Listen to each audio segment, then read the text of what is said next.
and welcome back to Martin's Models.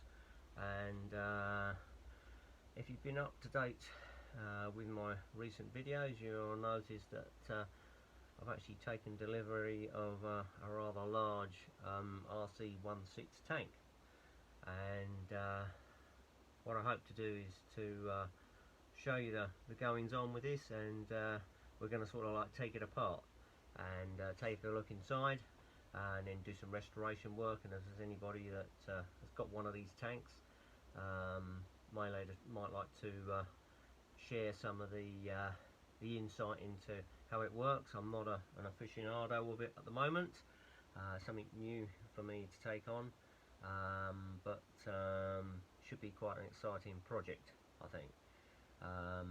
So let's take a look at it. Okay, so get down on my knees and knees to show you what's going on. So this is a Mark I tank. It's actually a fiberglass body, which makes it a lot easier to move around. It still weighs some 100 kilos or so, whatever. I haven't weighed it yet, but it's too heavy to move around. However, you can lift the turret off quite easily. Now, there is another variant that you're all probably aware of, and that's the Armatec variant. And that the Armatec variant is a fantastic piece of engineering, and that is completely made out of aluminium, all scale, thickness, metal, and all the rest of it, and it is actually a complete work of art. However, the problems are with it is that it's just too heavy. You can't even lift the turret off, and you can't freewheel the motor, so it makes it really difficult to manoeuvre. Although it does, you know, looks wise, it's pretty impressive,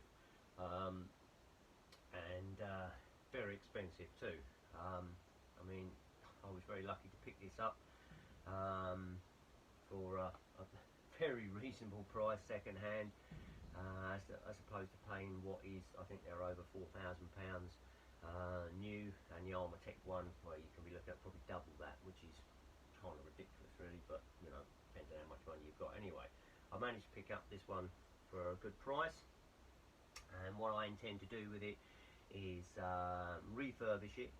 It's got a few issues with it, and I've already started to take a few things off. I've taken the spare tracks off, and I've taken off the exhaust ports, etc., in order to get access to the screws and that. These are fairly easy things to take off.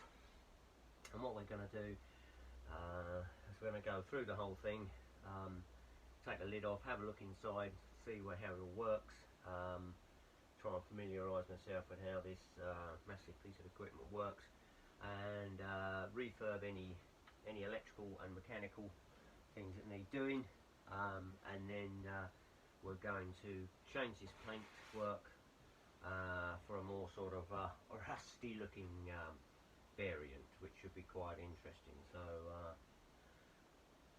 so in the next one we'll show you what goes on inside, and then should be quite, as I said, quite an interesting project. I think we might well take these mud guards off and expose the tracks and all that sort of stuff. So keep a look out for the next one, and we'll show you how it all goes ahead.